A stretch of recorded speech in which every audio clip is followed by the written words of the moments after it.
So in today's satsang, I wanted to talk about non-doership and the attitude of non-doership, and why it is that, or what exactly is the attitude of non-doership, and why is it that a talk, for example, that seems to be talking to a doer that needs to go and do something, why, even though it might sound like that on the surface, it's not at all that. So why is it valid for someone to talk to another person when the message that's being given is there is no one doing anything? And this point is particularly useful and nuanced because if it's not understood, it can very much sound to someone who's listening that maybe to some extent has seen that everything is happening, that there is no doer. And to someone who's coming at it that way, but has come at it from a different teaching, may hear this and say, oh no, this is completely wrong. This is by default implying in the approach a doer, and that is, or a person, someone, and that is the whole problem. And so what I'm hoping is to describe why a teaching that says there is no doer is saying so many things that can sound like they are instructions of someone to do something, but in fact are not that. And so what are they?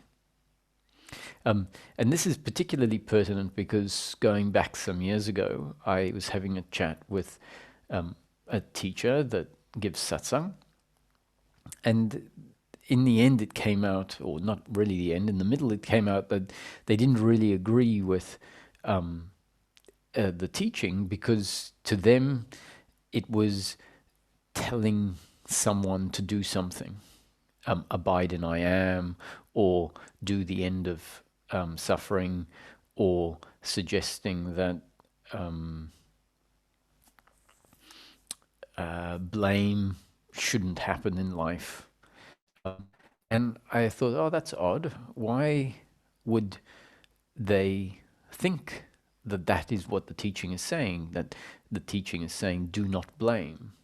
I said, because that's not, and I wondered that because that's not what the teaching is saying. And so they said, you know, all I can say is it just is. Everything just is. And no describing of what is and what can be, because you're describing what can be, and so by default that means that the teaching is saying is insinuating or is implying that there is someone to do what you are describing as something in the future. And so when I heard that, I thought, okay, so there's a dynamic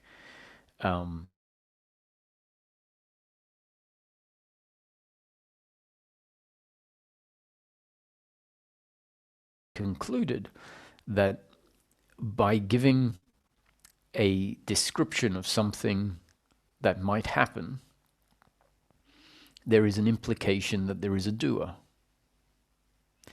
So what essentially is being said is, who is going to bring about the end of blame, the end of shame?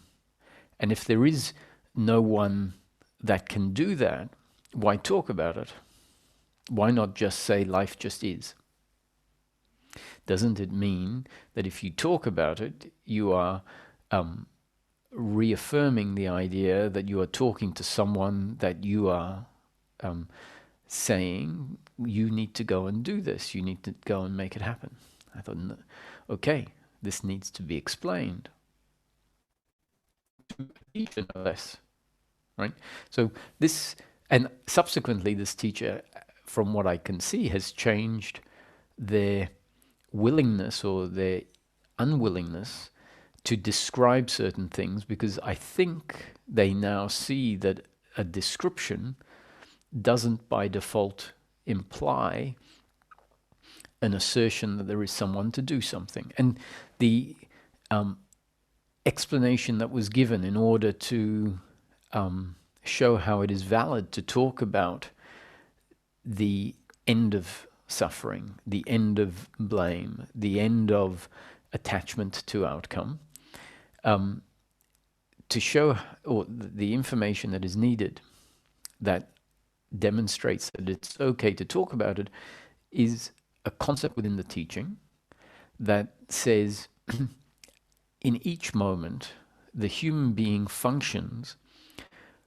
automatically without there being anyone as a separate independent doer, and the human being functions according to their genes and up-to-date conditioning. And the definition of up-to-date conditioning is the cumulative effect of all of the new conditioning that is delivered moment after moment after moment through the course of one's life. And that definition, that the human being is essentially a complex biological instrument designed and programmed by life. And when I talk about life, life is this intricate thing with a whole lot of moving parts. And all of the people and all of the animals and all of the inanimate objects all make up what we can call life. And so life is conditioning us through many different avenues. So our parents deliver new conditioning to us as we're growing older. Society that we grow up in is delivering new conditioning to us as we grow older. The sun is delivering conditioning in a different form to the conceptual conditioning we get. But it's still conditioning in the form of sun interacting with the skin. Now, the more important conditioning when it comes to our psychological development is the concepts that we receive and the conclusions that we form with our thinking. However, events that happen if we were attacked by a dog or treated badly by, or in a car accident or something like that, that event is part of our conditioning. It was an event that in that moment was new conditioning. Let's say the car rolled over, and we've never been in a car that rolled over. The event itself was new conditioning, and it became part of our up-to-date conditioning. And similarly, the manners that, let's say we were given a teaching of table manners by our grandfather, let's say, as we're growing old, that's new conditioning that will or will not make a difference to your up-to-date conditioning. So it is new conditioning. How it lands, how it changes us, how it becomes part of the biological instrument is not in our control, not in my control, not in the control of the one being conditioned, and not in control of the one conditioning. So all of these people and events that are delivering new conditioning moment after moment after moment are essentially proxies for life. They are arms and legs of life, delivering new conditioning in a multitude of ways. And the talks that are put forward here are simply another form of new conditioning being delivered by life. It isn't new conditioning being delivered by a doer to another doer, but rather it is new conditioning being delivered by a body-mind organism that has been designed by life in the way described according to the genetic structure that got put in place when the sperm and the egg came together, that grew into an organism And that organism grew in an environment. It didn't grow insulated from the environment. And so the environment delivered new conditioning moment after moment after moment. So Roger is exactly that. A biological instrument designed, created and designed and programmed by life. And so speaking is happening according to my genes and up-to-date conditioning and the circumstance I find myself in. Couldn't be happening any other way. If it was happening differently, it would be a result of different circumstance, different genes and up-to-date conditioning. If everything is exactly the same environment, exactly the same genes and up-to-date conditioning, and let's say there were two versions of exactly the same thing, the person would be functioning and saying exactly the same thing. Because the person's functioning is not the result of what we imagine, a controller that is independent and separate from the influences of life and is choosing of its own free will and volition to say these words. And so we say, well, that's impossible. If there were two scenarios replicated with two Rogers in there, Roger 1 would say whatever he chooses to say, and then Roger 2 would say whatever he chooses to say, and they're bound to be different. They're bound to pick different things. How could it be exact that they would say exactly the same thing and move their hands in exactly the same way and scratch their forehead at exactly the same time? That's highly unprobabilistic, would be the assumption. And that is the assumption when life is looked at and seen to be random and as a result of objects that are separate and independent from each other, essentially insulated. And by saying that they're insulated, it says that there is a autonomous, independent, volitional agent who will, of their own volition and free will, choose what is said. And so if that's the idea of who we are and who the other is, then we will look back on life and say, well, I could have done any range of things, and I chose to do the one thing that I did. And so that was my doing. And so if we look back on life that way, we will see what happened as my doing, my choosing. And then we imagine two versions of the world and two versions of Roger, and we press play on both of them, and we imagine that they might start off in the same place and then diverge and unfold differently. Whereas what I'm suggesting is that Roger's functioning and the functioning of everyone else and everything else is being determined by factors outside of the individual or the organism functioning. And therefore, if it was an exact replication, those factors that are impacting the movement of one character would be the same and would have the same influence on the other character, which means the story would unfold exactly the same way. And that is how life unfolds. So from my perspective, the teaching is simply life unfolding exactly as it's destined to unfold. And which means there is no doer talking. And this entity has been conditioned by life to understand that there is no doer. And yet the talking continues to happen, because talking doesn't require a doer in order to happen. Talking is just the output of a conditioned body-mind organism. And that talking of a conditioned body-mind organism can't help but hit, i.e. be received. So it is thrown out and it hits other body-mind organisms that exist because they have been spawned by life and then conditioned by life moment after moment after moment, outside of their control, influence from society, from religion, from parents, from teachers, from friends, happens without us consenting to it. And it happens and we are affected by it.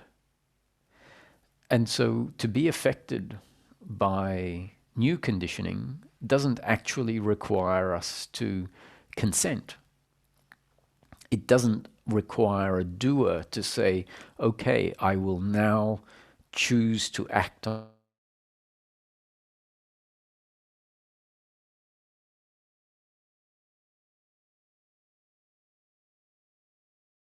function according to the new conditioning. So if I were to say to someone, don't put your hand on the hot plate, you'll burn your hand. That can sound like an instruction to a doer to not do something. Whereas when a priest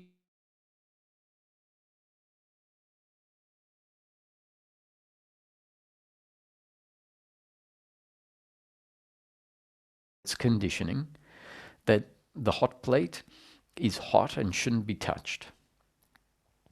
And as a result,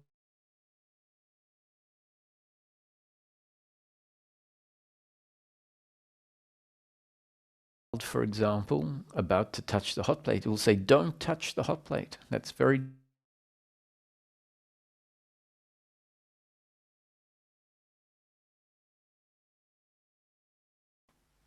And it can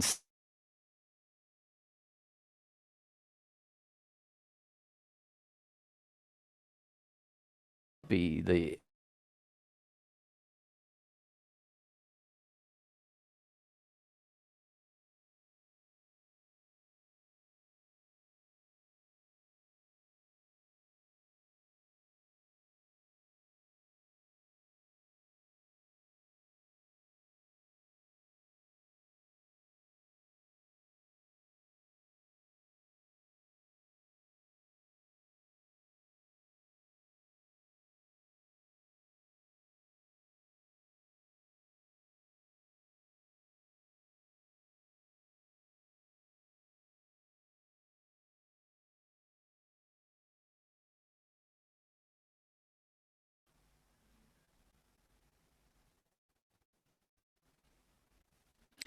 So there was a technical glitch, it seems. So that in that discussion to the young child wouldn't be the discussion from a doer to another doer.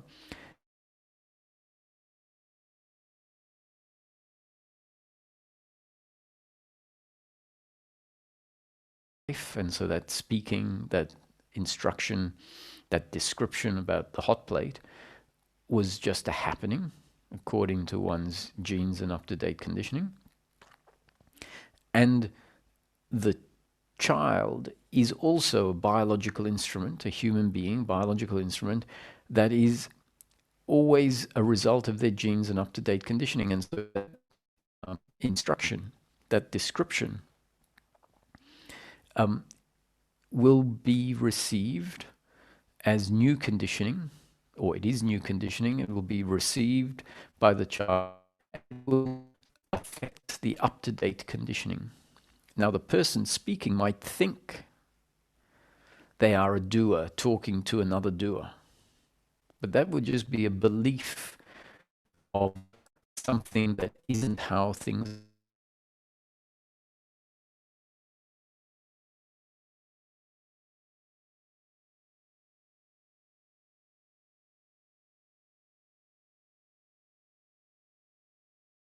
of life.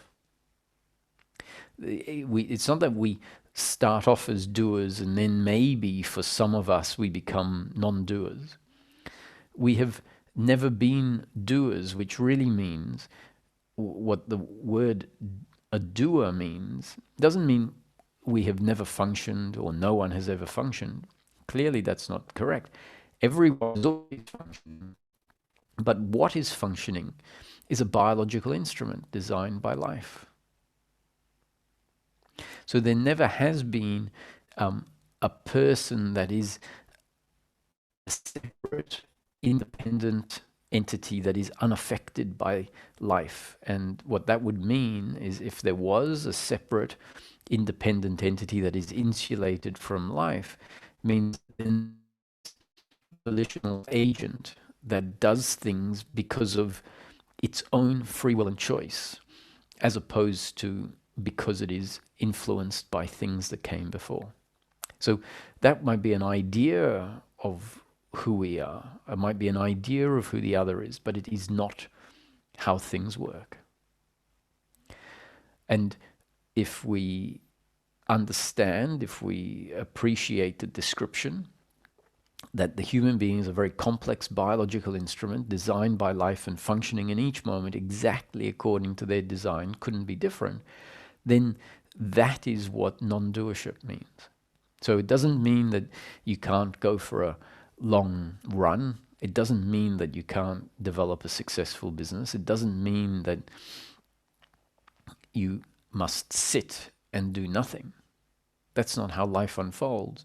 Life unfolds with people out there moving toward what comes next. Even strong egoic movements where someone is attached to an outcome, that doesn't make them a doer. It makes them a biological instrument that is not a doer with a deeply ingrained belief of personal doership. And the belief of personal doership is just a result of its genes and up-to-date conditioning. And the explanation is that the principle of non-doership is recognizing that I function and the other function exactly according to their genes and up-to-date conditioning. And so if someone has a strong sense of personal doership, a strong belief of personal doership,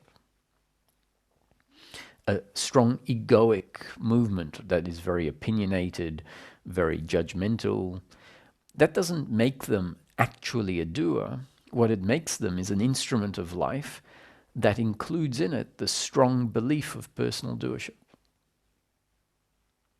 So these are concepts, and hopefully someone thinks about it.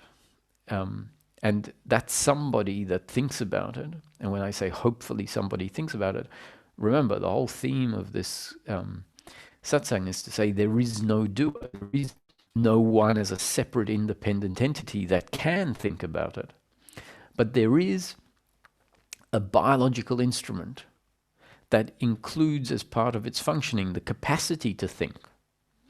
So we don't need a someone as a separate independent doer in order for thinking to happen. Thinking is an impersonal movement based on one's genes and up-to-date conditioning. So when I say these are concepts, and I hope that someone will think about them, think about what they mean, and as the thinking happens, it becomes clearer and clearer. Oh, there simply cannot be a doer.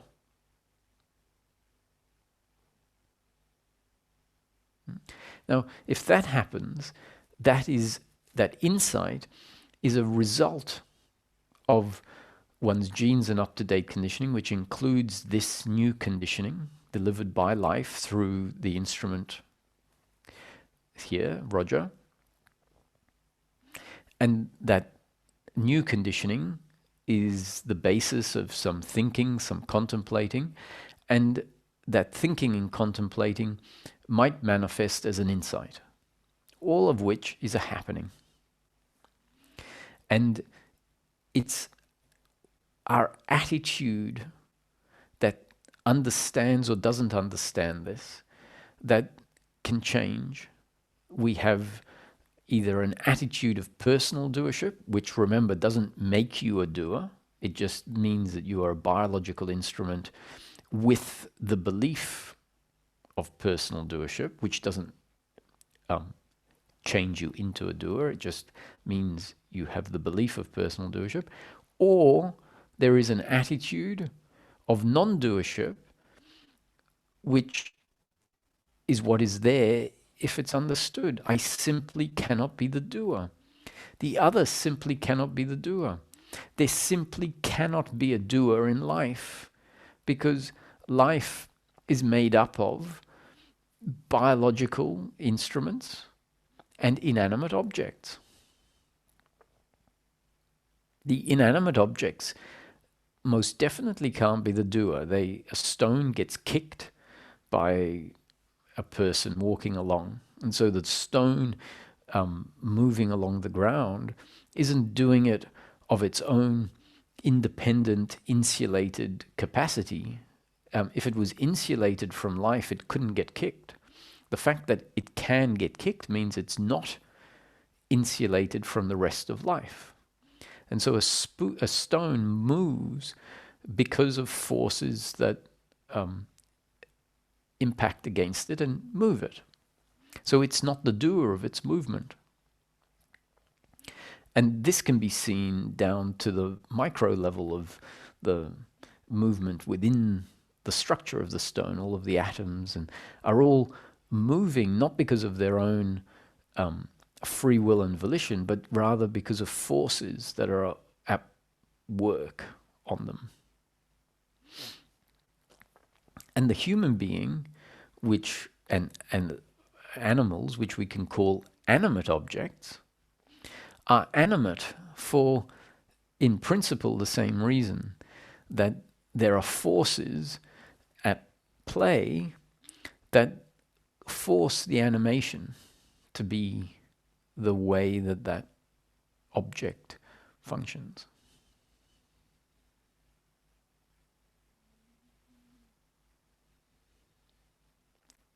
And this attitude is not the attitude of personal doership. The attitude of personal doership says I, as a separate, independent entity, and am in control of my thoughts. And so when the psychological me says I am in control of my thoughts, it's not really thinking about a body. It is thinking about, or it has created a fictitious entity, the controller, the man inside the head at the steering wheel. It has created an image of a man or woman inside the monkey suit controlling things. And that is the psychological me. And when the actual dynamics of life are seen, the psychological me, the man or woman at the control stick, just evaporates. And it's seen that there was never a man or woman at any control stick. That was just a belief. And when it's seen clearly, the belief of a man or woman at a control stick disappears.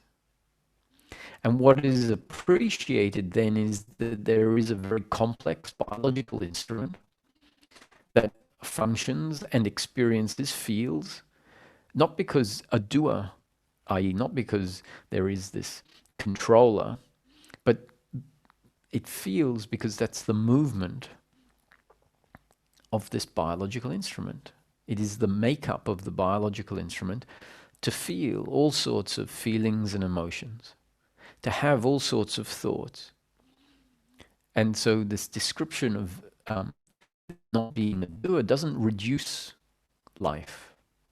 It just explains the complexity of life. So the feelings of love, of anger, of sadness are all explained by the process of non-doership.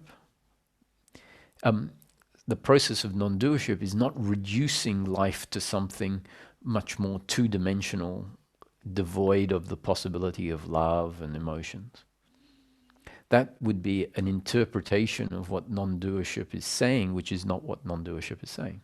If someone assumed, oh no, this isn't right because I feel and I think, and so if I was not the doer, life would be much more two-dimensional and mundane.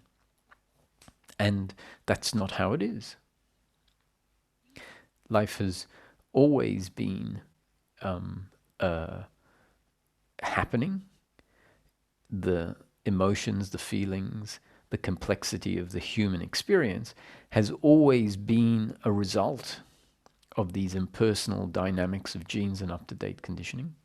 And so the description of non-doership isn't actually going to change the functioning of the human being. It's just hopefully going to bring about a change of attitude towards that functioning.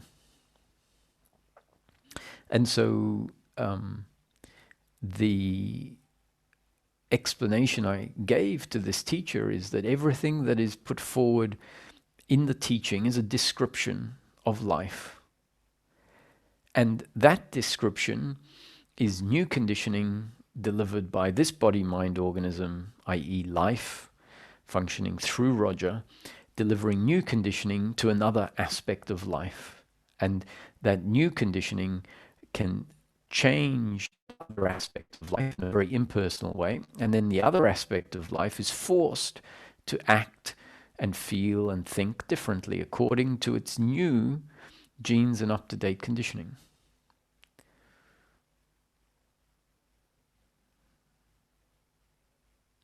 And if the teacher is now able to put forward certain words, descriptions that previously didn't make sense to them, the reason that would be is because the new conditioning, the explanation that was given, makes sense. And they then see, when I'm describing something different to what is now, that is very impersonal. It doesn't have to be seen as a form of misunderstanding. It doesn't need to be seen as ignorance perpetuating ignorance. If their attitude is, yes, I always knew that life was just happening, that the speaking was just happening, then I can see, the speaking that says something more than life just is also just happening. And that happening is new conditioning that can change the up-to-date conditioning of the other, which will lead to a different happening than if the up-to-date conditioning didn't change. So on that note, I think we'll take some questions and go from there.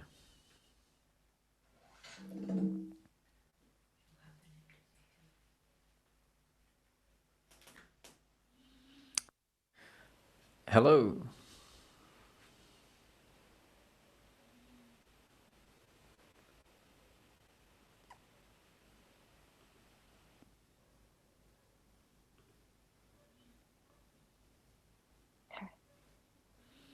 Go ahead.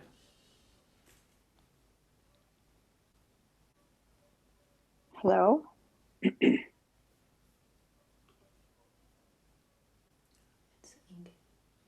Hi, Inga.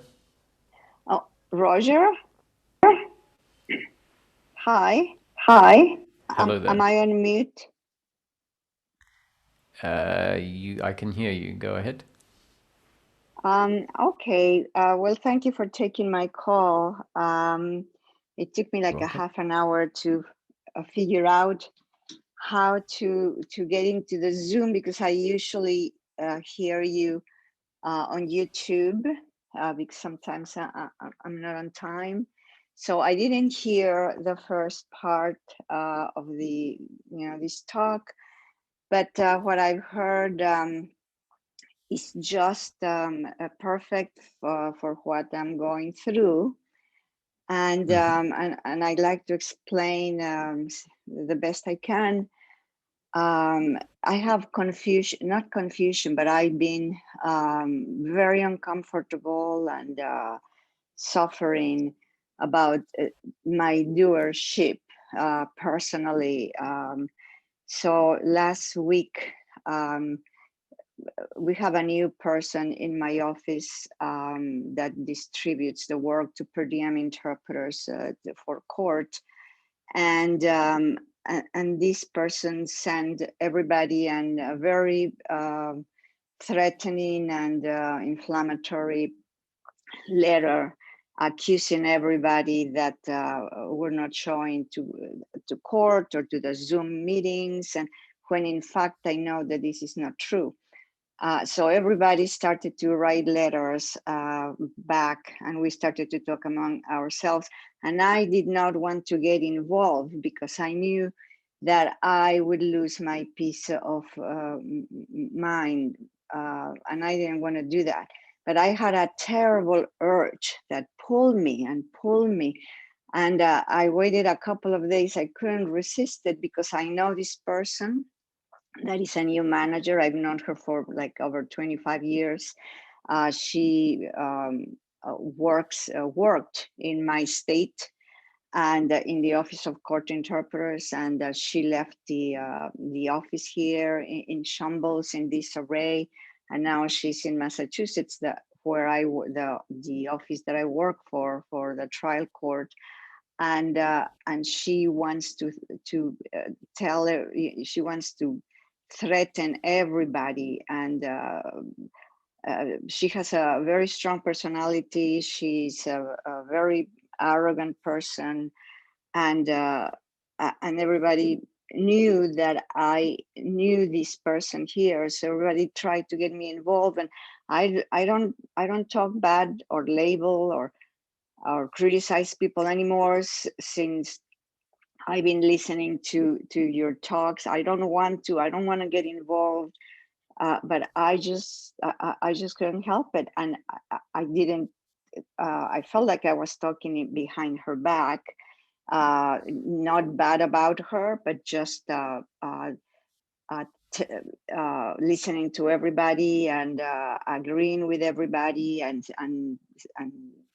telling people what the other interpreters here in this state told me about her. So I feel like I'm just so disappointed with myself, because especially because last week you talked about remaining silence and just witness and just stay back and let the whole drama, the whole thing go by.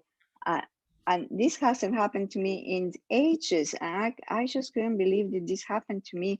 And maybe there was an opportunity for me just to step back and get grounded in the teachings, which I'm already doing, being the doer by thinking. So this has given me a lot of suffering, because uh, I didn't want to do what I was doing, but I had an urge to do it. And I just like, I don't know, I'm just like very, So, very, so yes, yeah. I'm So all of sorry. that is finished, right? All of that has All of, happened. All yes, of that is in the past. So yes, the problem is your attitude to what happened. yes, a That would be blame. your present suffering would Yes, be I have your a lot of guilt. And it's yes. not that I said anything, that I didn't make, a story. People wanted to know who's this person, and I told them what the other interpreters here told me, that this person, all these things that she did. So yeah, this is the past, and now my attitude is of guilt and shame. I Mm. don't know. Yes, Even if you put tablespoon of salt into her coffee, um, that's happened, right? So in whether you did something that was underhanded or not even doing something underhanded, that's not even the difference. Um, whether you did something underhanded or not even anything underhanded, the problem is your attitude to what happened. Yes. So you're feeling guilty. Who Yes. are you feeling guilty towards? Towards myself. No, but yeah, so that's right. Who is the doer of those actions? The actions It's, from last well, week, let's say. the Who did it? psychological me, the psychological, the me. I wanted to help them. I wanted to let them know who this person is, to alert them to. I wanted to, be. I had a choice, and I for 2 days, I Who knew, is, I who knew is that I this knew I? that I knew. Who is this I? Huh? Who is this I Well, that wanted to help? it's the psychological, the false illusory me, Even, I. even if it is the, because it doesn't have to be, it can be just the biology, it could be just a biological movement of a person. Like if you see someone has fallen onto the ground, you can, or if you are a witness for an accident or a crime, you can go and give your statement. Oops, And that what statement happened? might not be the It's psychological an me, it echo. can just be the statement or helping someone, is It's a there is an biological echo, movement. Roger. Yeah. Um, that happens I missed sometimes. it. Shall, shall I carry on speaking or? Um, the last thing I heard is that e- even that if there was a biological movement and then Mhm. something else, So what yeah, was that? whether it's a biological movement or a psychological movement, there Uh-huh. is no there is no one there. There is the functioning of a biological, and part of the biological can be the psychological instrument. So there is no one that is there to blame. There is no one that performed badly. There is a movement that happened. So when I Mm-hmm. say who did it, when you look back, you see there is only a programmed instrument. There is no who. Even the psychological me is not a who. The psychological me is a thought structure that arises out of the programmed instrument. So when Right. we look closely, we find there is no one as a controller, doer, to be ashamed of. There was only the happening of life, meaning no one that made it happen. There isn't an Inga who is a controller that could have done it differently. Mm-hmm. Right. Um, So, and so there's no one to blame. oh, that makes me feel better. Yeah. Um, The problem and is we even say I did it, and when mm-hmm. we say I, we automatically now in saying I on its own, like I use the word, see, I use the word I all the time, but the attitude towards I over here is that there is no separate doer I. There is, when I say I, I'm referring to a body mind organism. So Right. it depends on your what I means to you when you say it. So in your case, you're saying I failed last week, and when you say I failed, you mean me, the doer, that could have done it differently, and now I am blaming myself. And the truth is, there is no I in the way you are currently imagining it to blame.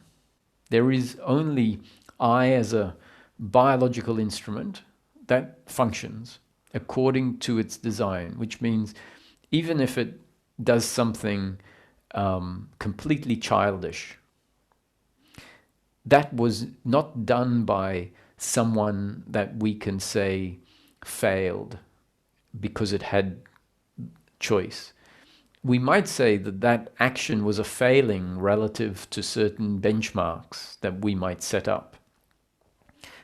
So we might say that relative to acting in a wise way, that was a failing. But there was no one that failed. There was failing happening, failing relative to wise action. But if you drop the notion of I needed or the action needed to be wise, then there was just the happening of what we can call unwise action, or you can even drop the label. You can say unwise or wise action, who cares? It is what it is. It was what it was. And what was it? It was the happening according to the body's genes and up-to-date conditioning. This lady can't be different. Your colleagues can't be different. You can't be different. Life is unfolding exactly as it's destined to unfold. So don't worry about it. Let it be.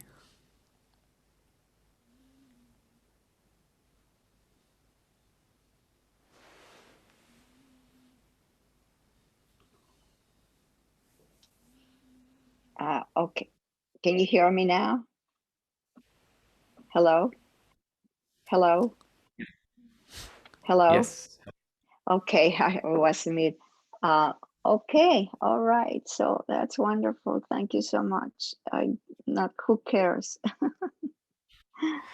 That's Thank it. I you. mean, Thank who you. cares means there is no one in this moment. If we realize that there was no one then that realization means there's no one now, because we realize there was no one then and there is no one now to judge the imaginary doer back then. So Right, it's like, who cares means I am not going to get involved in the life that is happening. You know, right. I But see but it as I a don't happening. but I don't want to get involved anymore. That's it. I said I don't want to, this drama, I'm out of it. I said I just, because it makes me, I don't know, it makes me suffer, and but Yeah, so that's fine, because if you know it makes you suffer, then it makes sense to choose, let's say, different activities. However, when I say no need to get involved, what I'm talking about is a psychological involvement in what happened last week. right, right, Um, it doesn't mean that, if someone makes an accusation about you, that you don't say, hey, this is not accurate. You've made this statement and it's wrong because I get in at 8:30 every morning and you said that I'm consistently late, so that's right, inaccurate. Um, right, I, there's no reason why you can't function uh, in in a circumstance and try and improve the situation, but understand in doing that that the other is an instrument through which life is functioning, meaning your destiny is being delivered through the actions of the other, and there needs to be an acceptance of that, and then an acceptance of your response, and hopefully an understanding that what the person did is destiny, your response is destiny, and the outcome is not in your control, also destiny. And yes, once everyone has done everything, we can sit back and forget about what has happened in the past and deal with the situation as it exists now. right, And all this mental noise, this guilt and yes, blame in yes. particular, is disturbing what My can peace of be, mind. Mhm. yes. Yes, that's exactly right. Yes, my peace is not suffering, but it's just my peace of mind, because I keep thinking and thinking and thinking, and it's a chain of thoughts, and then this one says something, and the other one says something, and then I have an urge to respond to this, to all these people, and we I wrote a letter telling her that she shouldn't be accusing 100 interpreters, but maybe 2 or 3 that are not doing what they're supposed to do, instead of accusing everybody. And but so anyway, yes, my peace of mind. Thank you, Roger. Yeah. And if your peace of mind is disturbed, even that is a happening. So you can relax about that as well. I love it. I just love it. Love you. Oh my God. Thank you. Thank you so much, Roger. Thank you. Thank you. Thank you, Inga. Hello, Holger. Hello, hello, Roger. There's great joy and release in listening to you, but there is still a feeling that I need to understand something. I mean, it's Okay. not, it makes sense to hear it from you, and it's absolutely clicks and yes, yes, yes. But there is still like a barrier, a wall or something. And because I am here, I mean, I have this feeling I am, I exist. Mm-hmm. But And not as a separate. You. Of course, we exist. There's no doubt. That's the undeniable. I am. But are we? Do we exist as a separate, independent, autonomous entity, or no, do we exist as an expression of life, yes. Okay, so then it's life. I am is life. or I am as an expression of life? Yes. Okay, And yes. so, Okay.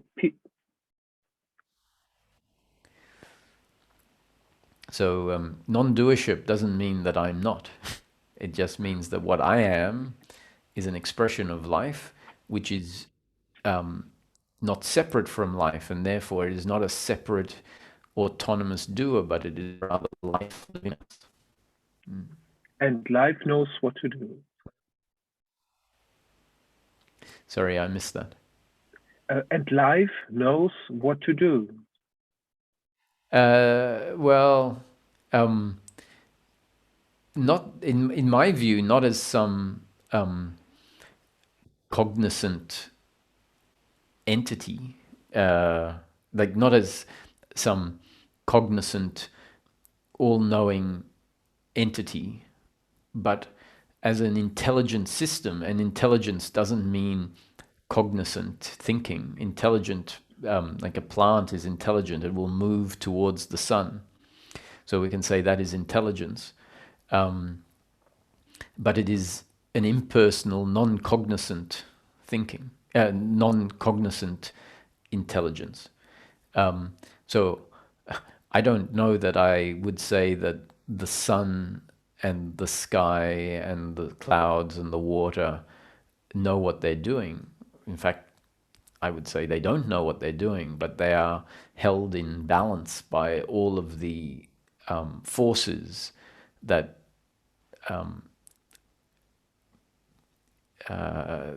that are interconnected with each other as part of the whole.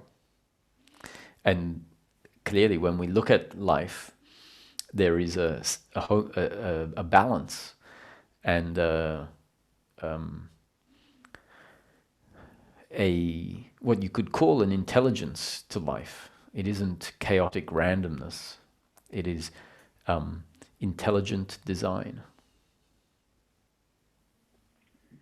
Thank you, Roger. I have no more question. I just need to incubate more, maybe, and just relax and to enjoy. Thank you. Yes, you're welcome. I would go as far as to say the intelligence that knows what it's doing is the human intelligence, without a doer, but um, so it's not just the human. There's plenty of human intelligence that fails at certain things, but if we had to pick the element of life that is conscious, I would say it is life in the expression of human awareness and consciousness and thinking. I haven't seen a expression of life that demonstrates a more complex intellect than the human intellect as it is developed. I don't know of any other object or animal or being that has a greater intelligence than humans, which are an expression of life. Now, that doesn't mean that there isn't intelligence that is greater than human intelligence, as in a conscious intelligence, but I haven't come across it. There's an amazing intelligence like the immune system, the whole biological design is immensely complex. Yet, did that get put in place by a conscious intelligence, or was that an evolutionary development? Anyway,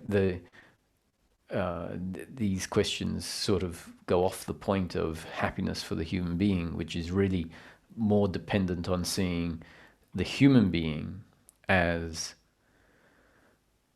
an instrument functioning, including the intelligence. There is no one that is controlling the intelligence, but there is intelligence happening. So the one we assume is just our investment. We assume it is our? Like it's an investment. I mean, we invest into something. We have a memory of what happened. And out of this investment and this memory comes just this psychological identity. Yes, indeed. It is it is the same thing. The investment is the psychological entity. Yeah. So the whole problem is just, if there is a problem, it's just our memory, a certain form of memory that creates the suffering. No, it's what is concluded based on the memory. Like I wouldn't say if you took memory away, we'd have a much bigger problem. So memory per se is not the problem, but an attitude that builds on our memory is the problem. Wonderful, makes total sense. Thank you so much. You're welcome.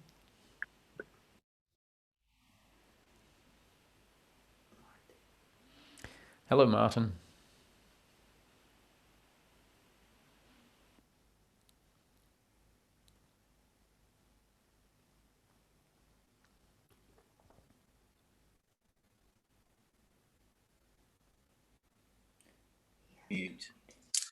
Hi, Roger. Hi, Roger. Hello, Martin. Hi there. Yeah, hi. I'm going to try and keep this simple. Okay. Right, I had a really good day yesterday. I was watching one of your recorded satsangs, and you suggested just to go out and drop out of the mind into the heart, and just don't think it is the ears listening, don't think it is the eyes seeing, just experience what's seen and heard and any other sense that is active. And that was really, really useful. And suddenly a thought came to me that I can't be the doer, because earlier that morning I'd been doing a meditation, and suddenly I took a huge gulp of breath and my right arm shook, and it was a demonstration of I am not the doer. It just happened. When I was out yesterday and again this morning, this thought that we are God's hands on earth, and And I never really understood that before, but my understanding of it now is that we are just an instrument of God's will unfolding. We don't decide what to do, as it were. We just I'd agree. Hmm? I would agree with that. And even your insight that I simply can't be the doer, that too was a happening. It That too was. was an arising of God's will, not Martin's doing. It's interesting what you said earlier about one instrument communicating with another, not telling the other what to do. I was sat by a beach yesterday, and there was a little girl. She was about 18 months old on the beach. Her mother was sat next to me, and her mother said to the youngster, it was called Piper, actually, beautiful, beautiful name. And she said to her, keep your boots on. I want you to keep your boots on. Mm-hmm. And as soon as the mother communicated that to the child, the boots would be coming off. Because it was like the guy yesterday, think of a house, God, I don't want to think of a house. She put the thought in the child's mind or the child's imagination, well, what would it be like without having these boots on? And within 2 minutes, the boots were off. And the mother laughed. Some mothers would have a different reaction. They would become very cross with the child for not obeying. But it was just very interesting that I could see that neither of them were the doer. They were just instruments of life unfolding. It's very, very interesting. But what I'm sort of struggling with, Roger, is that in the past, I realized that I was just going with the flow of life. And I'll give you for instance, I once stood outside an office block with my boss. The office block was the headquarters of another television company. I used to work in commercial television. And I looked up from the car park and I thought, I wonder what it would be like to be sales director here. The company was called HTV in Bristol. And I thought, well, I wonder where the sales director's office was.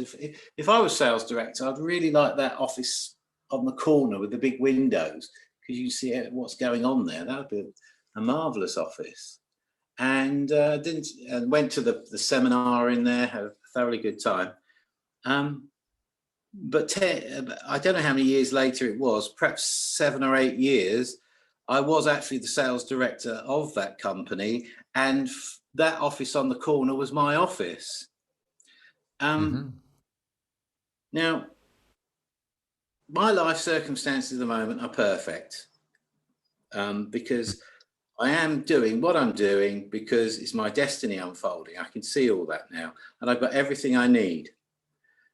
But I've got this nagging that I suppose it's my old condition of doership about this.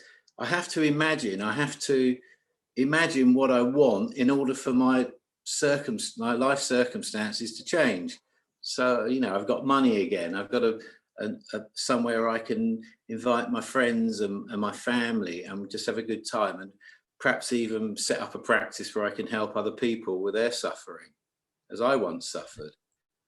And that's what I'm struggling with at the moment. Instead of just doing what I did yesterday and earlier today, just do what I want, just let life unfold, just go with the flow.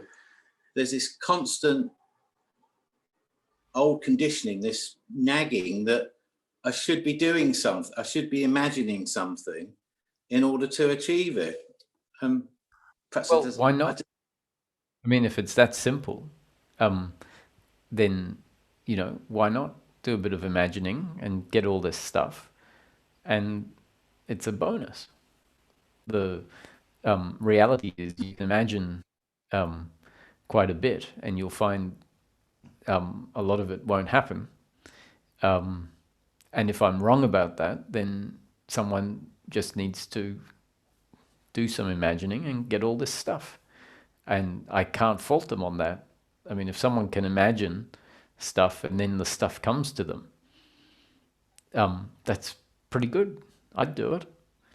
Thing is, I gave it some thought at some point and realize that that's not how life works. So when I have those, when I hear people with those ideas about how life works, I understand that their genes and up-to-date conditioning has left them with an idea, a belief that that's how life works. Now, life works like that to some extent. If someone is interested in setting up a new business, for example, genuinely interested and they're thinking about it, then things may well unfold that way, as opposed to someone who is not interested, doesn't give it any thought. Then it makes sense that just based on simple mechanics, the thoughts being part of a functioning of the human being, that thinking about something may well become part of a dynamic in which it unfolds, but it's not some unexplainable power of manifestation beyond a power of thinking that may lead to more attention or awareness on a certain topic and therefore an unfolding of things. So as far as the magical imagination and things just popping up out of nowhere in way that is only explained through mysticism, as far as I'm concerned, that's not how life unfolds. So then I wouldn't suggest that someone believe me. I would suggest that they test it out. So the fact that you imagined being that director and having that sales office may have just worked out to be coincidence, i.e. coinciding events that aren't necessarily linked because of any other fact than they coincided. It may be that you wanted that job and therefore wanting it meant you moved towards it. It may be that you got the job and then you said, well, I'd like that office because it has the windows that you liked 8 years ago. You looked at it and said, yep, this is the best office. And you asked if you could have that office and you got it. And let's say it was just all without you asking for it, without, they just said, they called you up, they say, you've got the job, here's your office, and it happened to be that office.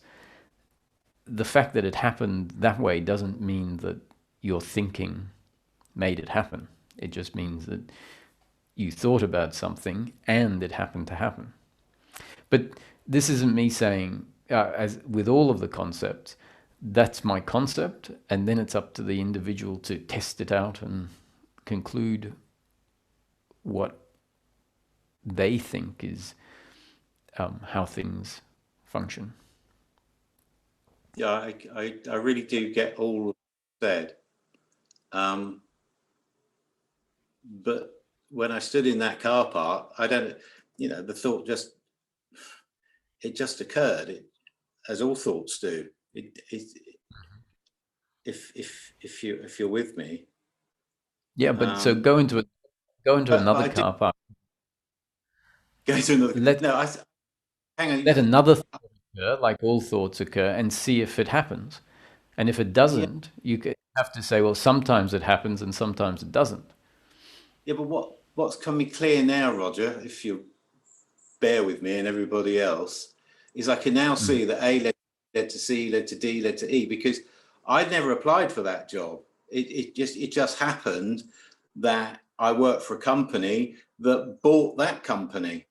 If you know the HTV where I was in, all of these things are outside of my control. I didn't say, oh, I want this. I didn't ask for that office. They just said, this is your office, and it happened to be that one. But yeah, it's becoming clear now. All I've got to do is just to relax into the flow of life, Roger, and not try and make anything happen by my imagination or anything else. Just do what I want. But I can assure you, if I could make things happen because of my imagination, to the extent that it added to my life, I would. So don't dismiss it only dismiss it if you realize that's not how life works. And yeah, so How does it work then? It just unfolds. and as soon as None of you realize that's not how life works, then I think what you said, which is to go with the flow, yes, and allow life to unfold, is definitely the way to go if it can happen. yes, I'm with you. That's very helpful, Roger. You really are a great help to me. Thank you so much. I really mean that sincerely. Thank you. You're welcome. And we'll take one more question. Hello, Krishna. Hey, Roger. Thank you so much for the satsang, as always. Very much appreciated. I had a very quick question, try to keep it short. Most of my questions are centered around like practical life. So if you could please describe how decisions in your life take place now, that would be helpful. Do you witness fear, doubt, or rising, or any emotion when making decisions? Basically, did you notice any difference between before the awakening happened and after in the decisions that were being made, or if that makes sense? Yeah, so I think what helps a lot is if we understand what the process of making a decision actually is. We usually, with the deeply ingrained belief of personal doership, say a decision is made by the me, the doer, the psychological me that, or at least it's believed by the psychological me that the decision was made by this imaginary controller that doesn't really exist. True. So that's the attitude of personal doership towards decisions. The non-doership description is that decisions do get made, right? We can't deny that a friend asks you whether you want to go to the movies or not, and yes or no is the answer, or something in between. Now, that is a decision to go or not to go. Now, someone might say, no, if there's a decision, that's seeing life incorrectly, because life is all just a happening and there is no one to make a decision. That doesn't mean that decisions can't happen according to mechanics. So that's the non-doership attitude. Says, no, decisions happen, but there is no one as a separate independent doer making the decision. There is a body-mind organism. Okay. With its genes and up-to-date conditioning. It finds itself in a situation. The situation includes the need to make a decision. And let's not delude ourselves that the way that the predetermined story of life unfolds, the mechanics or the mechanism by which the predetermined story unfolds is by each of us making many decisions each day. But that description doesn't imply that there is a doer making a decision. It implies that there is a biological instrument that is faced with a circumstance, and the circumstance demands decisions or choice. So once again, the word choice is a word that a lot of seekers that are seeing past doership but coming from a different teaching would have an issue with, because the definition of the word decision, the definition of the word choice, is usually held in us as if there is a decision or there is a choice, there must be someone, the doer, making that decision or that choice. And so when someone sees there is no doer, often the idea of choice or decision has to fall away as well. And so they can't utter the words about choice and decision, because if someone utters the word choice, the definition of choice hasn't been changed to an impersonal movement. It still is held as it always has been, meaning if there is choice, there must be a chooser. Whereas I would redefine the word choice as being the selection of one of several potential options. So you go to a restaurant, and there is, as part of the circumstance, there is a menu, and on the menu there are 10 different food items. So that is undeniably the circumstance. The principle of life being predetermined says how it's going to unfold is essentially inevitable, or it can only unfold one way. And so if that's the case, someone says in that case, there is no choice because it's only going to happen one way. The word choice, as I use it, says, yes, it's only going to happen one way, and that one way includes a menu which has many theoretical options, and the body-mind organism is designed based on its preferences and its maybe even its shoulds and shouldn'ts to pick exactly what it picks, which is what was predetermined. And the picking of one of several options, I say, is the mechanism by which life unfolds, the mechanism by which the predetermined story of life unfolds. So if pizza was picked, it was always destined for pizza to be picked. And in practice, it gets picked because the circumstance is whatever the circumstance is, and the human being's genes and up-to-date conditioning have processed the circumstance, and that is the outcome that was chosen. And that is not chosen by a doer, but rather a happening according to one's genes and up-to-date conditioning. So a lot of the anxiety and doubt around decisions happens because one of three problems. This is the first, where we don't see that a decision is simply destiny unfolding, that we can't make a wrong decision according to or relative to destiny. We can only have destiny unfolding. We can make a wrong decision relative to an outcome. So in hindsight, we can say that decision didn't deliver a very good outcome. And so relative to a good outcome, we can say that wasn't a great decision. However, our attitude needs to hold that in a greater picture that says, but it was the only decision that could have been made. And if there is an appreciation that decisions are part of the unfolding of the of life and destiny, that we're forced to make whatever decision we make based on the circumstance and our genes and up-to-date conditioning, or the other way we can look at it, it's always God's will unfolding. And God's will unfolds through the exercise of what seems like my free will. But when we look at it, we find it's actually a functioning of my genes and up-to-date conditioning that I had no control over.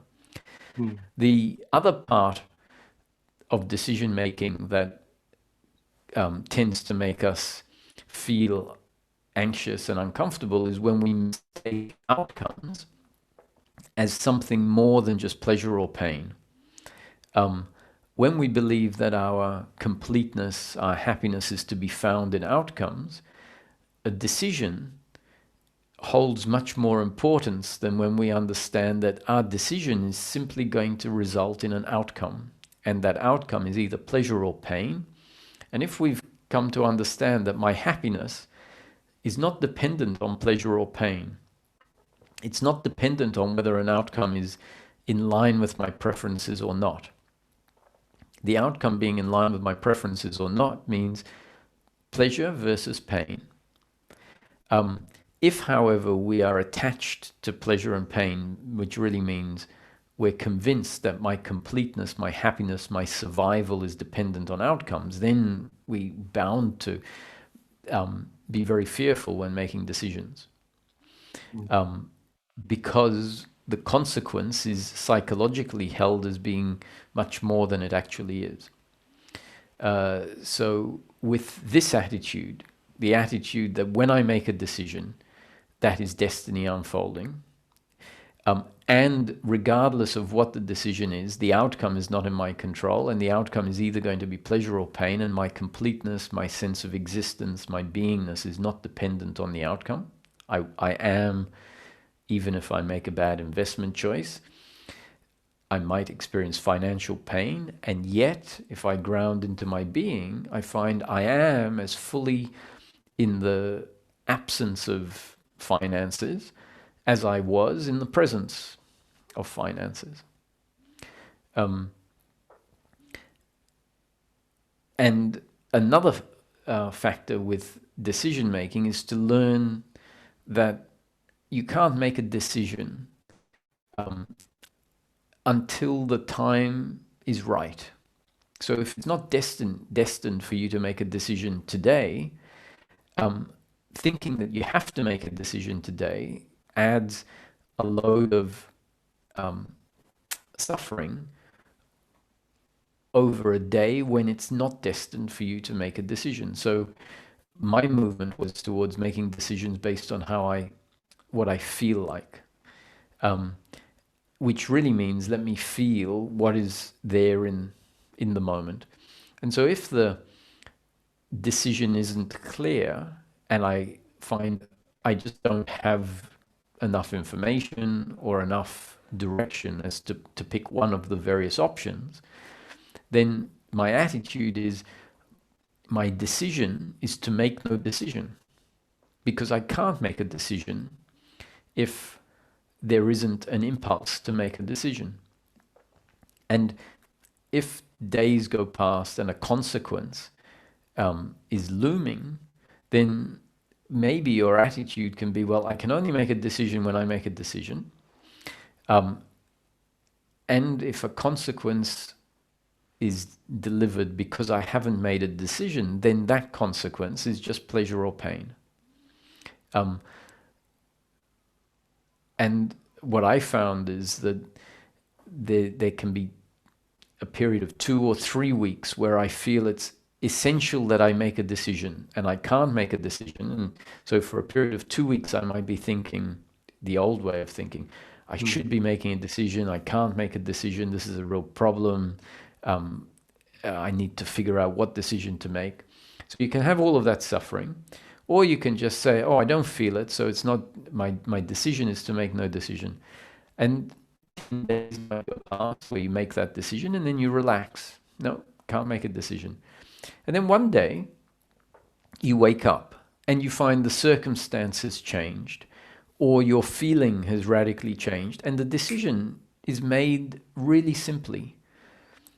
But it only gets made simply on the day when it's destined for everything to come together in order for there to be an obvious decision. So the decision is made not by you, but the decision arises and then you feel it and you go, oh, I'm going to say yes to that offer, or I'm going to say no to that offer. And the thing is to trust, based on your experience, that I can let a decision be a decision of no decision, and then one day, when it's destined, when the time is right, the decision is easy. So a combination of all these things means that decisions and the process of decision making becomes related to with a very different attitude.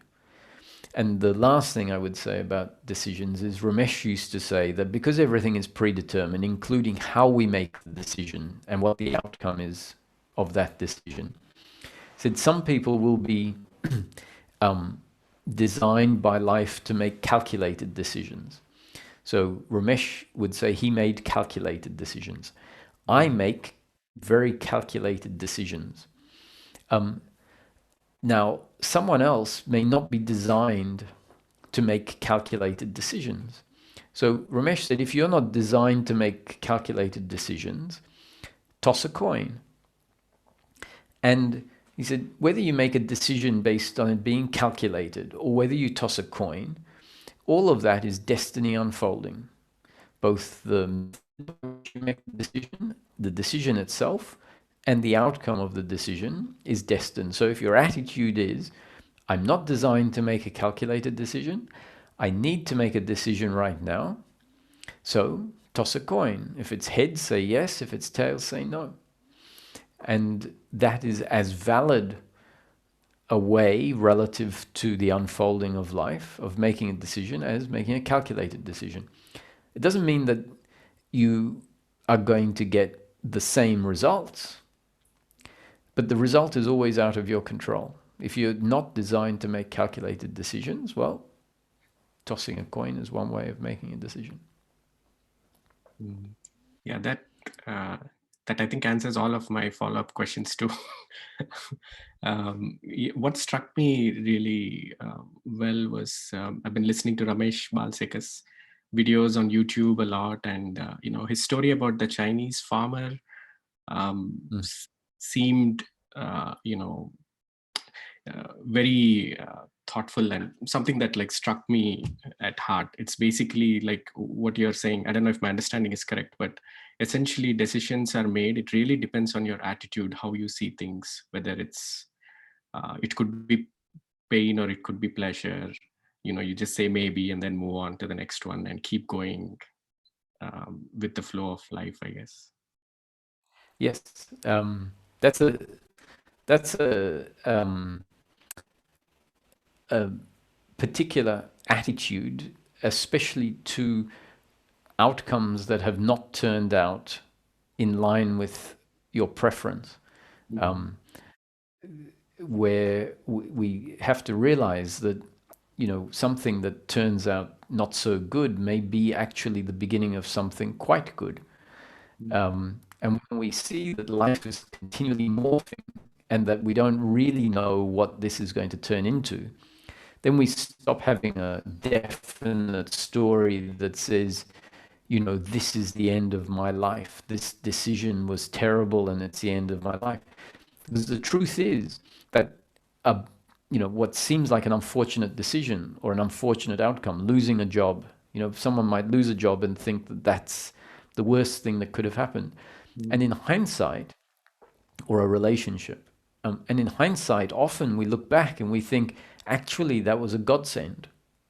And so when we really click on the fact that I don't know how it's going to turn out, even though in this moment it doesn't seem like it's a great result, then when we really appreciate, I do not know, and often it turns out much better than it feels in the moment, then we stop having a story about it.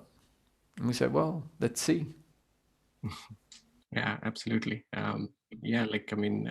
It's just like amazing how you and Ramesh, I came across these videos just over the past few weeks. And one of the videos which I really liked by Ramesh was, and I think I agree with him, I don't really think I'm looking for enlightenment or awakening, to be honest. It just, I think I was deluding myself that is what I was after. But I somehow watching a video where he goes about what will enlightenment give you that you haven't had before was the nail in the coffin, so to speak, where I just realized, yeah, I don't think that's what I'm after. Anyway, it was really fun watching those videos and listening to you every day. Thank you. You're welcome. I will just make a comment on that point because it can be a little misunderstood. What he's saying is, let's keep it practical. Like if I ask you, practically speaking, what are you really looking for in life? If that question isn't understood, someone might say, oh, practically I'm looking for enlightenment. I say, okay, what will enlightenment give you in practical terms? And they go, well, I haven't thought about it in practical terms, but it's going to be this amazing thing. Yeah. Okay, what is this amazing thing? Oh, well, union with God, oneness, the end of separation, truth. What else? Continuous happiness with no pain. Yeah, well, happiness with no pain, special powers. And and so Ramesh would say, so in practical terms, because none of those answers are much more than some fancy idea. Yeah. Really, when we look at them, they're quite devoid and detached from practical daily living. So he said, look, when you really look at it, a seeker is a seeker because there is suffering in their life. And whether we realize it or not, in practical terms, if we put aside the idea of enlightenment, if we put aside any of these concepts that we might have been attached to, and we say, actually, it would be more than enough if I can just live life free of suffering. When I look at life and I really look at what the problem is, I find that it's the mental suffering, the uncomfortableness that I have in life. That's the time when I could put my hand on my heart and say, I'm not happy. When there is that psychological suffering. And so he said, if that's the case, the answer to what are you practically looking for in life is you're not looking for enlightenment. Yeah. This is where we need to just clarify something, because I say we're not looking for enlightenment. What you're looking for is peace of mind. Peace of mind in daily living, unbroken peace of mind, which really means the end of the attitude of doership, the end of the attitude of attachment to outcome, which means the end of guilt and blame and pride and worry and expectation. So when someone hears that, they go, yes, forget enlightenment. I'm not interested in enlightenment. What I want, or what I'm, hopefully not what I want, like what I'm insistent on, but what, if it's going to come, if God asked me, what would you like? It makes sense. Let me ask for something very practical, the end of suffering. And so when we hear that, we say, yes. Why isn't my seeking about something very practical? And what we find is, if our seeking does become about something very practical, our seeking tends to become, it might go into a new phase where we find ourselves coming down from sort of rainbows and unicorn land and fixing or addressing the actual practical problem. Or at least looking at the practical problem, being aware of the practical problem, and then certain changes might happen.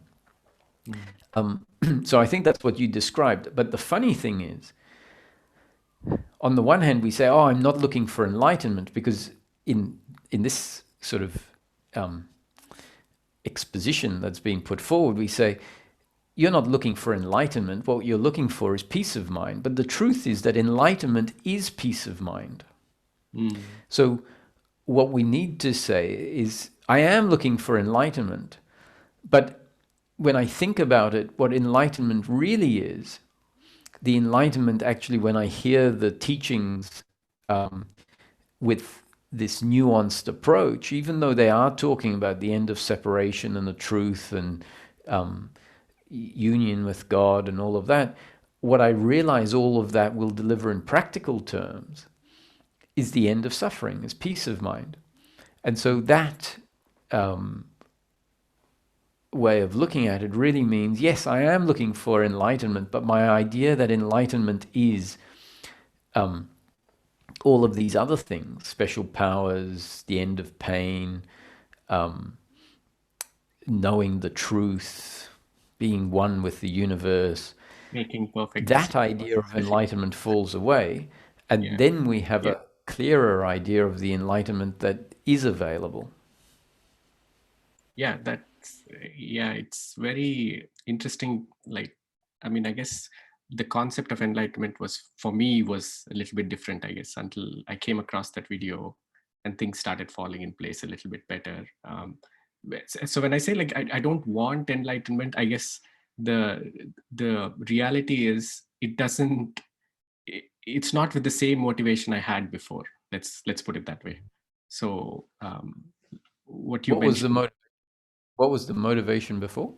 To be able to make perfect decisions in life, not have any worries, anxieties, no fear, being certain in life, happiness without any pain, or having the attitude of like being able to bear the pain and yet smiling at everyone. So once I realized that the same anxieties that you had before, the same problems that you may have had before, the same physical health issues that you had before would probably continue even after the awakening. I guess it didn't have the same sort of motivation. I guess I was just deluding myself on like what the actual idea of enlightenment was. Yes, that's more the point. So to me, it wasn't your motivation is different. It was your idea of what enlightenment will deliver was target. And now you have a more refined definition of enlightenment, at least defined enlightenment according to this and Ramesh's teaching, and a practical enlightenment.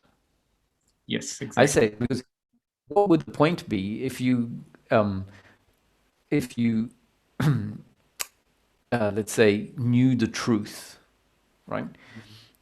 If it didn't deliver something practical, you would soon realize that a seeking for truth, if it doesn't deliver something practical, is just an idea. Because once you get truth, then you say, okay, I have truth. But if it delivers nothing practical, what good is it having truth? Yep. The only reason that truth is worthwhile is because truth is actually the end of ignorance. And ignorance is the belief in doership and attachment to outcome. And in practical terms, that means the end of suffering. So when there is a seeking or a teaching that talks about the seeking for truth, we have to ask, what will that deliver in practical terms that I didn't have before? Yes. And it's not, the answer isn't truth. The answer is the implication of having truth, which is the end of suffering. Yep. Perfect. Thank you so much. You're welcome. Thank you.